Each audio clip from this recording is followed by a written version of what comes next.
So I thought I would read a little article about the Woodcutter's house and Disney.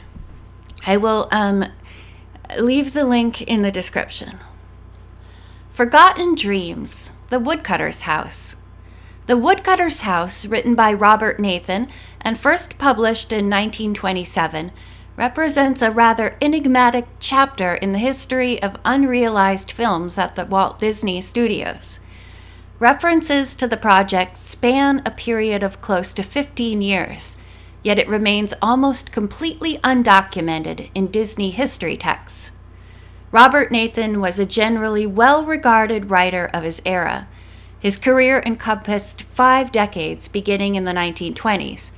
He produced material that included novels, poetry, screenplays, nonfiction, and children's literature. His most famous works are likely 2 novels that were adapted into successful films, The Bishop's Wife and Portrait of Jenny. The Woodcutter's House is a sequel of sorts to The Fiddler in Barley, both of which are among Nathan's earliest of books. The Woodcutter's House is not the easiest of novels to categorize and define. It stands as a bittersweet yet low-key romance, overlaid with an ecological morality tale. Included in the mix are whimsical fantasy elements and some not-so-subtle sexual allegory. Nathan tells the story of Metabelle, I'm not sure if I'm saying that right, a plain young girl who, after the death of her father, leaves her home in the small village of Barley and is drawn to a distant mountain known as Hemlock. It says a hemlock. There she comes upon a small cottage that is the residence of a simple woodcutter named Joseph and his uncle Henry, a lettuce farmer. Needing to fill the void caused by her... I can, but I couldn't see it. The text is really small. Needing to fill the void caused by her father's death, Metabelle, I'm not sure if that's how you say that. I don't understand that name, and I don't know it very well. Metabelle moves in with the 2 men and assumes the roles of their cook and housekeeper. Joseph, a quiet, sensitive naturalist, is pressured to be more ambitious, I'm just leaving in the goofs, more ambitious by his uncle, and also by St. John Deacon and his daughter Prissy, the owners of a sawmill who live in the nearby town of Wayne. Prissy has designs on Joseph, much to the dismay of Metabelle, who has fallen in love with the young woodcutter. Prissy wants Joseph to put a road over Hemlock and exploit the mountain's abundance of ashwood, which Joseph stubbornly refuses to harvest, instead pursuing a less ambitious but more forest-friendly plan of moderation and sustainability. The whimsy that Nathan weaves into the story involves a number of animals playing out their own melodramas, and the little green man, self-identified as the god of good humor, an apparent guardian of the forest. Such whimsy on the part of Nathan is often accompanied by a sharp metaphorical edge. Early in the book, when Metabelle and her dog Musket are walking toward Hemlock, a complaining Musket is engaged by a happier Maybug. And here's an excerpt. Musket walked along without enthusiasm. His mind was prey to forebodings, and he gazed at the ground with a gloomy expression. He did not expect any good to come of this excursion. At the very least, it was a long walk back. A hill is never anything when you get to it, he said. All you see is other hills, which look grander than the one you are on. What I say is, if you wish to look up at a hill, then stay down in the valley where you can see it. He addressed these remarks to a young Maybug, but the Maybug did not agree with him. You are old, she said. That is the trouble. You sound very wise, but the truth of the matter is you do not feel anything. Anyone can be a philosopher in that case. It is quite another matter with me. An emotion I cannot control fills me with the liveliest joy. Hope lifts my wings. Perhaps tomorrow I shall be a mother. What an exciting life! And she flew away into a spider's web. Even if I am not to be a mother, she murmured, as the spider began to eat her, I am entirely too young to be a philosopher. Such themes carried a burden of sophistication uncommon to Disney films of that era. The animals may have been talking, but the matters they were discussing were distinctly adult and often somewhat risque.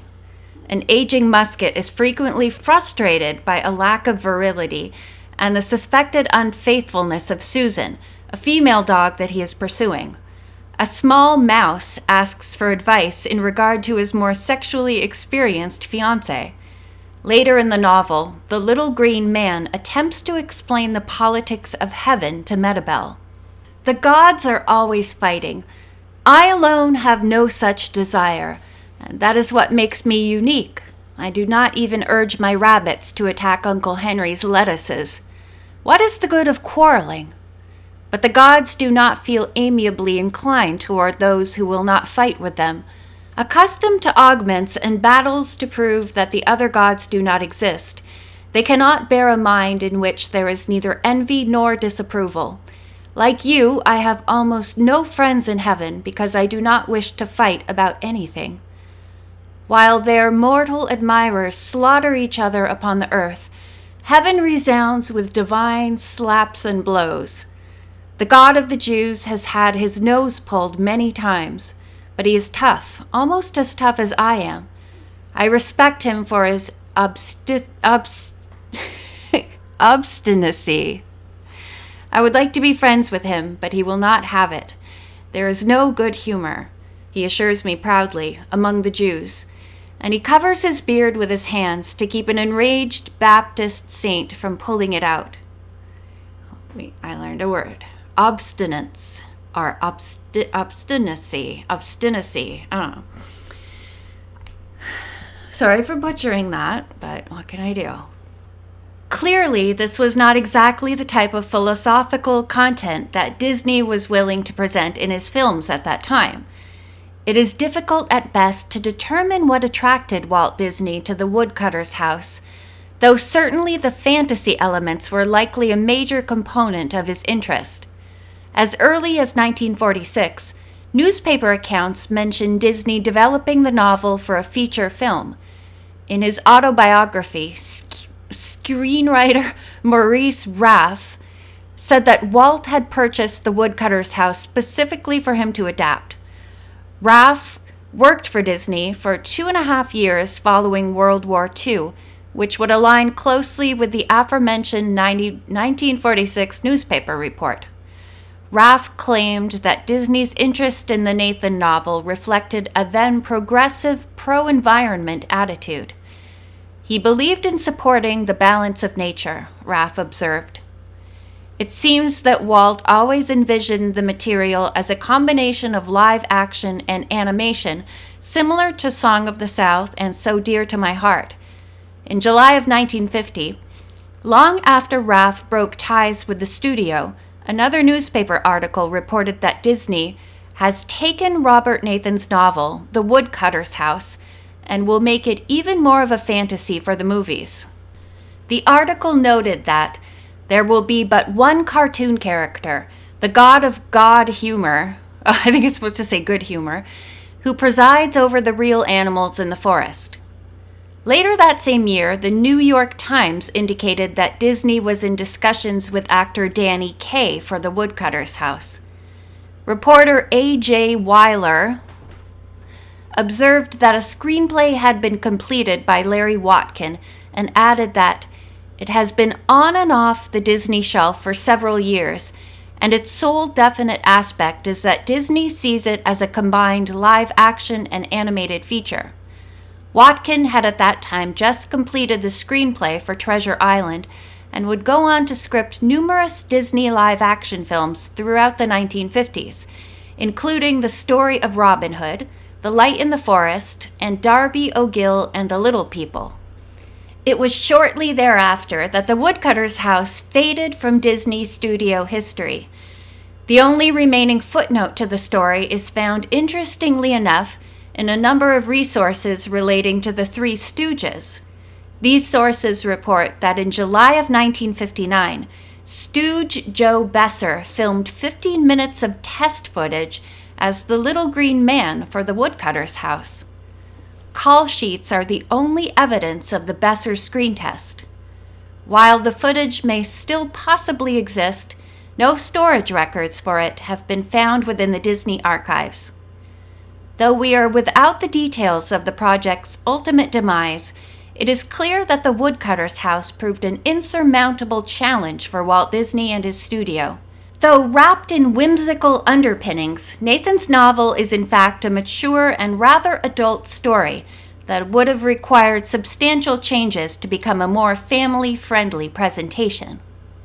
And that's what I know, and what you know now about the woodcutter's house and Disney. I highly recommend the book. Goodbye. Though wrapped in